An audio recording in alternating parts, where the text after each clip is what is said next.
ஒரே ஒரு லென்ஸ் தான் படம் ஃபுல்லாக யூஸ் பண்ணியிருக்கோம், 18mm லென்ஸு. அந்த 18mm லென்ஸை சும்மா போட்டுட்டு நம்ம வந்து ஒரு ஷாட் எடுக்கும்போது ஈஸியாக நம்ம வந்து ஒரு ஷாட் எடுத்துட முடியாது. ஒட்டுமொத்த ஆர்டிஸ்ட்டுமே அவங்க திருப்பி நம்ம அந்த லென்ஸுக்கு கேமராவுக்கு வந்து ஒரு எனர்ஜியை கொடுக்கணும்.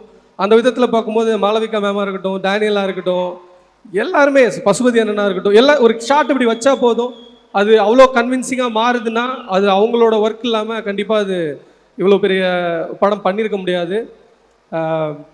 Thank you all the artist, thank you all the talents. அதே மாதிரி இவங்க கூட இருக்க தமிழ் பிரபாவோட ரைட்டிங்காக இருக்கட்டும், எல்லாமே ஒரு ப்ரீ ப்ரொடக்ஷன்லாம் அவங்களோட ரைட்டிங் வந்து அவ்வளோ இன்ஸ்பயர் பண்ணிச்சு. ஒட்டுமொத்த டீமுமே இதுக்காக உழைச்சிருக்கோம்.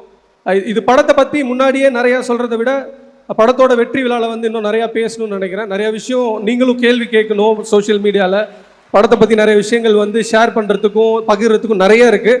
நம்ம கண்டிப்பாக படத்தோட வெற்றி விழாவில்